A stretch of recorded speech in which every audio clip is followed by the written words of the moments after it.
Vamos, então, passar a palavra para Cristiane. Não, Valmir, agora não tem jeito. É rápido. Não, É rápido. Nós entregamos DVDs, CDs para você, 100. Recebemos dinheiro de um. Porque Deus mandou que vocês soubessem que Deus está na pista. Entendeu? Então, por favor, quem pegou o CD, se não vou ficar com o CD, o dinheiro, legal, ou devolve o CD. Segunda coisa, Chico Xavier está na pista também.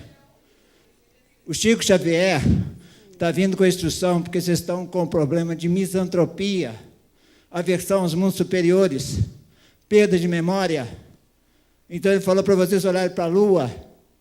A Lua não é um satélite natural, é um satélite artificial. Vocês não vão perder nada com isso.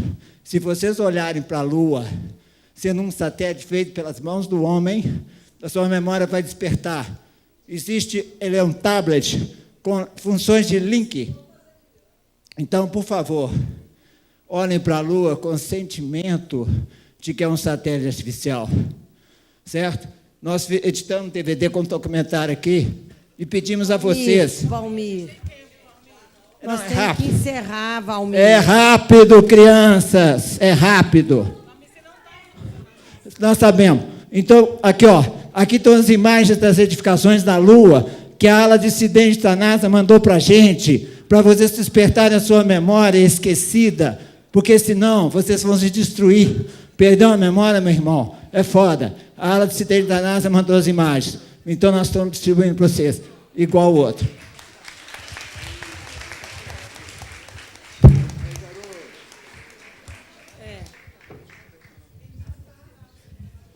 Vamos lá, Cristiane. Gente, ainda bem que a Marta começou assim com vamos lá, Cristiane, que eu nem sei mais onde eu estou.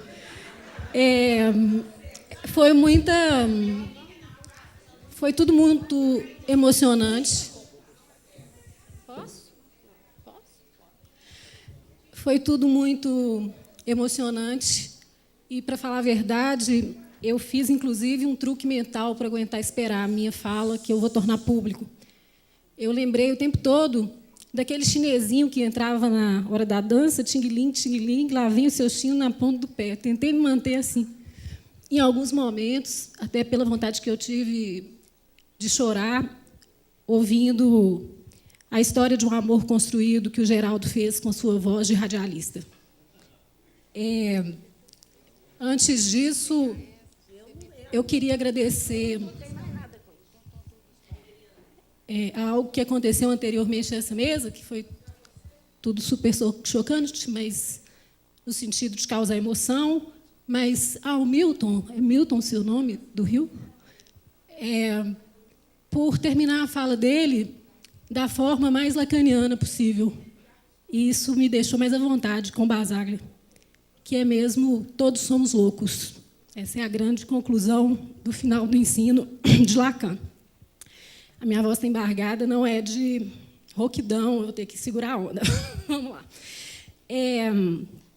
Bem, 20 anos do Fórum Mineiro de Saúde Mental e 35 anos de Basaglia no Brasil. Uma questão de causa, ato, tempo e lugar. E eu vou falar aqui, longe do especialista em Basaglia, mas quem não desconhece um texto, principalmente das marcas de uma prática revolucionária.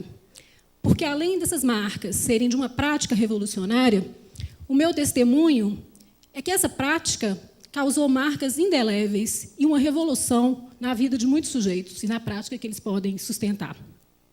Então, eu vou falar particularmente das marcas, do que me trouxe ao futuro. Isso que a gente acabou de vivenciar, nada mais é que o futuro. A frase de Franco Basaglia, que me foi ofertada para demarcar uma interlocução com o que compõe uma espécie de texto fragmentado, que o próprio folder desse seminário escreve nele mesmo, pelo recorte destinado à fala de cada convidado, diz do sofrimento. Afirma ao sofrimento uma condição, um lugar, uma dignidade ineliminável. Eis a frase. O sofrimento humano é algo que não se pode eliminar. Está na vida, está no homem, é uma condição do homem. Essa frase faz, ao menos fez a mim, imediatamente pensar em seu destino, o destino do sofrimento humano e também o destino da frase. Ao que se destina o sofrimento humano? Isso que, de forma inerente, habita o que é da ordem da subjetividade e da sua instalação. Instalação, tal como falamos de uma instalação de arte. Instalação nas frases que marcam o corpo, o pensamento e a vida que se faz no que parece, ao mesmo tempo, contínuo e descontínuo, da escrita de cada acontecimento. Ou ainda, a que ponto pode chegar, sofrer e fazer sofrer? Em um dos textos sobre a criminalidade, Lacan traça uma orientação. E antes de chegar até aqui, eu conversei não só com os meus botões, né? A gente conversa com os botões, com os personagens imaginários, com quem a gente imagina que vai escutar, e com alguns textos. A partir disso que foi tão pontual, uma frase só, né? Eu achei, então, essa frase de interlocução em Lacan, que traz uma orientação que aponta exatamente a mesma direção do Basaglia. A frase é a seguinte: a verdade a que a psicanálise pode conduzir o criminoso, ou sujeito, não pode ser desvinculada da base da experiência que a constitui. E essa base é a mesma que define o caráter sagrado da ação médica, qual seja o respeito pelo sofrimento do homem. Respeitar o sofrimento está longe de se identificar a ele, lamuriá-lo, se comover com o ponto de que não se pode mover, produzir, cristalizar, não modificá-lo. Respeitar o sofrimento é, sobretudo, saber que a saúde mental é um ato e um fato político, e se interroga, em sua prática, que reúne recursos, forças e gente, uma clínica a se repensar, a situar-se a cada tempo. Esse foi o meu principal encontro com Basaglia. No início da minha formação, não me interessava muito, em função de alguns encontros que eu tive com a transmissão de algumas pessoas, debater horas e horas Lacan com Basaglia ou contra Basaglia. A decisão era de um lugar ético para instalar no campo algo que não nos deixava adormecer diante do que a clínica podia fazer e de que política que a gente poderia construir para essa clínica existir. Cada um puxa a sardinha para a sua marca no corpo, para sustentar disso um coletivo. Essa prática, cuja revolução implementou algo na vida das teorias e dos saberes convocados, não foi sem consequência. A prática política que se construía nessa cidade, eu não tenho dúvida nenhuma em dizer, e agradeço a oportunidade de fazê-lo, mexeu com a psicanálise e com os outros saberes. Fez a gente pensar ou questionar alguns que achavam que a psicanálise era um encontro de um. O um convoca o múltiplo, né? E isso permeia, ou você está na cidade, ou você não fazer parte dela. Era preciso fazer parte da cidade. Quando Lacan afirma que o inventor do sintoma, e ele vai dizer assim mesmo, o inventor do sintoma foi Marx. Não falou do Freud, não falou dele. Ele diz, por considerar que o sintoma representa o retorno da verdade, como tal, uma falha de um saber. O saber jamais dará conta de tudo. Pelo contrário, é justamente aí que ele aponta o não saber, porque a verdade dessa falha é que o sintoma denuncia, que o sofrimento se faz escutar, no seu grito ou no seu silêncio, que cada um procura se localizar para ocupar seus lugares, estar uns com os outros, estabelecendo laços e relações, o que cada um pode, de onde responde, como obtém satisfação, ao que não renuncia, o que compartilha, curte, exige, ama e sofre.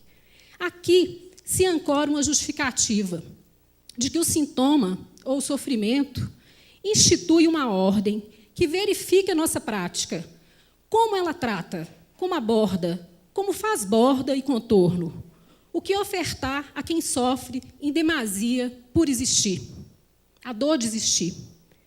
o abandono do corpo a si mesmo, instrumentos para a morte certa, controle, homogeneização, a higiene? Bem, eu estou aqui bem me disfarçando, porque eu já risquei tanto meu texto, mas eu vou retomar ele. Tomando assento nos debates ou inventando espaços de conversação, a psicanálise, ela própria um discurso, portanto, também tendo que se perguntar pelo lugar do poder, com uma pretensão particular e ética, aposta em elevar seu interlocutor à posição de sujeito. Tenta promover o que está, a meu ver, nos princípios da política de saúde mental antimanicomial, levar em conta cada cidadão, elevando a dignidade de falante que sofre, pois isso é inerente. A pessoa que se destoa por sua singularidade e dor, com direito ao exercício de se inventar, é o que interessa a essa política. A política da psicanálise só se sustenta da definição que a própria psicanálise dá ao conceito do sujeito do inconsciente. Serei breve, mas é uma comparação irresistível. O que isso quer dizer, sujeito do inconsciente? Trata-se de um sujeito que, por via de regra, é mantido calado pelas instâncias censoras do psiquismo, da mesma forma que os censores podem querer calar aqueles que se insurgem contra um sistema político. O efeito disso, a história humana já o demonstrou, vezes sem fim, é que a verdade surge como forma de contrabando. No campo de cada sujeito, ela surge através de um ato falho, de um lapso, de um sintoma. Aliás, Freud identificou a leitura do que ele chamou esse retorno, do que vem sempre ao mesmo lugar, com aquela que a gente pode fazer de textos censurados, dos quais foram retirados pedaços deixando frases sem sentido. Comemorar uma prática revolucionária que persiste convocando a invenção em homenagem ao que a impulsionou não é sem lembrar do que não se esquece, do sofrimento atroz, ou seja, o que expressa excesso de crueldade, em que há desumanidade, o que não se pode suportar nem tolerar, cuja gravidade é gigantesca, monstruosa, imposto aos seres humanos internados em manicômios. Em sua visita a Barbacena, claro que eu também vou falar disso, Basaglia comparou a colônia de alienados a um campo de concentração. Comparação que repercute com consequências e o peso do verbo que convida à ação contra a série infernal. A política que se diferencia da série infernal cabe a responsabilidade de sustentar a possibilidade de que cada um possa querer saber mais um pouco, sobre o que escamoteava até para si próprio e inventar um como fazer com o sofrimento intrínseco ao seu jeito de viver e de ser. Essa equação comporta um resto, também de sofrimento, que se causa ao outro ou a si mesmo, ao qual todos nós devemos respeito. A afirmação de Foucault de que o homem era um animal vivente e, além disso, capaz de existência política, deve, segundo Agamben, ser retomada no sentido de que o mais problemático nela, na frase, é justamente o sentido a dar a esse além disso. Trata-se de se perguntar, de novo, pela relação entre política e vida. Agamben elucida que, no mundo contemporâneo, o estado de exceção vira regra, ao mesmo tempo em que a vida nua se libera na cidade. Aponta a decadência da democracia moderna e o seu progressivo convergir com os estados totalitários nas sociedades pós-democráticas espetaculares. Espetaculares aqui, não no sentido de maravilhosa, mas na exposição nociva dos corpos, dos entraves, dos segredos, da punição. Na medida em que a nossa política e clínica não conhece outro valor que não a vida, o nazismo e o fascismo, que haviam feito da decisão pela vida nua o critério político supremo, permanecerão, desgraçadamente, atuais. E a biopolítica do totalitarismo moderno cai numa estranha equivalência com a sociedade de consumo e do hedonismo de massa. Em ambos, o que não existe mais é a política propriamente dita. O que ele nomeia como hedonismo de massa define uma atitude da vida voltada para a busca egoísta de prazeres momentâneos, longe do coletivo e sua construção. Compatível, ao meu ver, ao que entendemos em psicanálise como o imperativo de um gozo predominante no mundo contemporâneo, onde a promessa de uma felicidade homogênea apela para uma fórmula única, imposta e dita regras. O lugar da falta ou da dor de existir se resolve com a promessa dos objetos que saltam aos olhos e tampam na boca. Na medicalização da vida, na punição dos corpos, nas propostas da ortopedia do desejo, limpeza, eliminação do que escapa às normas. Consumir aprisiona os corpos, na falsa promessa de felicidade, onde o sofrimento não tem vez. No mundo contemporâneo, sofre de não sofrer. Como achar uma justa medida, nos afastando, assim, dos padrões normativos e mortificantes, tão imperativos da política contemporânea e presentes de forma tão drástica no tratamento dado aos adolescentes, loucos, crianças, drogaditos, moradores de rua? Como ver instalado um lugar onde as diferenças circulem com respeito ao sofrimento humano, na cidade onde campos de desconcentração passa a matar? Em Barbacena, foram mortos, de forma atroz, 60 mil pessoas entre os anos de 1930 e 1980. No Brasil atual, morrem 56 mil pessoas por ano, na sua grande maioria, jovens, pobres e negros. São 7 mortos a cada 2 horas. A nossa barbárie deixa suas marcas na cidade. Multiplicam-se nas prisões, nos centros socioeducativos, nas comunidades terapêuticas ou naquelas que convivem com o tráfico. Eis o futuro do nosso passado imperfeito. Na colônia, 70% das pessoas internadas não tinham diagnóstico psiquiátrico. Eram internados os epiléticos, os alcoólatras, homossexuais, prostitutas, gente que se rebelava ou incomodava com os que tinham poder. Meninas grávidas que haviam sido violentadas pelos patrões, esposas confinadas para que os maridos pudessem viver com suas amantes, filhas de fazendeiros que perdiam a virgindade antes de se casarem, homens e mulheres que haviam perdido seus documentos. Alguns, diz a jornalista que lançou o Holocausto Particular, há um ano, eram apenas tímidos. No mínimo, 33 eram crianças. Se foram, assim, arrastados moços, depois de terem visto a vida nessa cruel vertente. Verdades soterradas do brasão de mineridade em sua pior vertente dos costumes e seus zeladores morais. Uma das histórias conta de um homem que ficou mudo durante 20 anos porque nunca perguntaram a ele se ele sabia falar. Se em Minas as montanhas escondiam e pariam o horror, foi também em Minas que ressurgiu o grito brado da liberdade. Tardia, mas fatal. Sempre me impressionou a forma simples, por tão direta, necessária ao combate dos resbuscados, nem acertei falar, discursos travestidos de intelectuais e acadêmicos. Ação movida pela indignação, pelo intolerável, mas pautada numa boa estratégia. Contam que Basaglia, italiano falante, que parece que é um sinônimo, voltara emudecido da sua visita à colônia.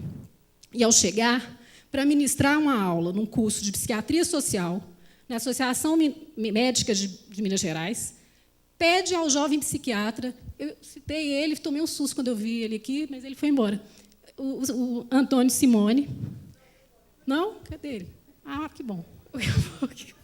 Foi uma surpresa para mim, então. Pede, então, para o jovem psiquiatra Antônio Simone 2 pontos. Convoque a imprensa. A força da sua voz e prestígio fez o restante inaugural do conjunto de ações que mudariam o rumo da história da psiquiatria no Brasil. O que vinha sendo desenhado, mas, de certa forma, timidamente, sofre um golpe, um ato que inaugura o que não pode cessar de ser construído. e está sempre por ser reeditado, longe do fim. Mas, mais daquilo, nunca mais. Quando estagiária no Raul Soares, há quase 20 anos, quando cruzava pelos corredores com Antônio Simone, sempre com uma elegância nobre e portando um ar de um certo mistério, eu pensava, esse estilo é de quem pode convocar. Outras foram as sortes que atravessaram o meu caminho no início da minha formação, e decisivas não apenas para a minha escolha, mas para os rumos que viria dar ao meu desejo de saber e participar. As reuniões inaugurais da luta antimanicomial, as formulações da lei, os grupos de estudos, os atendimentos, os novos espaços alternativos, as ideias que refundaram o carnaval em desfile militante, frutos de uma efervescência dos que, então, eram professores, mestres, militantes avisados por um percurso único. Sou cria dessa geração. A clínica, se não é sem ética, muito menos se instala longe da política. Disso aprendi. Os corpos dos que atendem sofrem o peso das escolhas e rumos, mas lutam. A rede, que não se faz sem esses corpos, sofre também. Hora de produção intensa e viva, da criatividade, dos novos lugares, da coragem de enfrentar casos e situações difíceis. Mas hora, infelizmente, da repetição enfadonha, do excesso de trabalho, do sucateamento, do tédio político e da pressão. Mas sofre, sobretudo, da estranha mania de seguir em frente, da criatividade que insiste. Abro um colchete. Para quem não sabe, colchete, eu vi na internet, esse símbolo que permite um intervalo maior que um parêntese e também serve para introduzir uma reflexão. Neste caso, uma reflexão íntima e sem muito anteparo. Abro o meu colchete. Por que no Brasil não existe um dia de silêncio aos mortos no massacre manicomial, o nosso holocausto particular? Eu ia retirar essa frase em função ao invés do grito do silêncio, o aplauso que o Geraldo nos pediu, mas depois eu vi que seria uma burrice. Esse lugar cabe o silêncio, né? Porque ele diz de algo mais triste do que feliz. Por que uma passagem marcada por tamanho horror na história do Brasil é, inclusive, não sabida em meios diferentes ou indiferentes ao campo da saúde mental? Talvez por isso mesmo, ou talvez porque não lembrar faz esquecer o que, de uma outra forma, acaba por se repetir. Fecho o colchete. Deixo rasgar, então, a pergunta do que não quer calar desde o início deste convite. Qual o peso da voz, tal a que ressoa de Basaglia e imprime outra série, que não é infernal, retirará do marasmo obediente e cínico ao qual está instalado nós, que somos afeitos às causas de práticas revolucionárias? Aprendi, com a luta antimanicomial, que a luta continua e é companheira. Com um detalhe: em Minas, a sustentação dessas marcas indeléveis, tão marcadas por seu início em nomes masculinos, tem nomes de mulheres. Recordo-me de um paciente que foi da primeira diretoria da Suzano. Ele morreu, e por isso direi o seu nome, também para homenageá-lo. Ao sair de uma internação, apenas para ser atendido no Hospital Dia do Raul Soares, e depois retornar. A Emília está aqui tentando adivinhar, ela já falou 3 nomes. Deixa eu retomar aqui. Espera aí, Emília. Então, apenas para ser atendido no Hospital Dia do Raul Soares e depois retornar à internação, encontra 2 profissionais do serviço, 2 mulheres, que o indaga com um tom feliz, mas também um pouco irônico. Valdemar, você teve alta? E ele, com sua aguda ironia inesquecível, responde: sim, mas as bruxas continuam soltas. Ele me relata. A Uma dessas pessoas, se ela estivesse presente, eu ia falar que era ela, que também não achei que eu ia encontrá-la aqui, é a Juliana Meireles, que se retirou. E os dois tinham altas truvas amicíssimas, assim. Mas, enfim, ele entra e me relata isso no atendimento, complementando. E assim termina a minha fala. Mas essa mulherada não é fácil, não. Vão ajudar os usuários a acabarem com os hospícios do universo. Eis o futuro.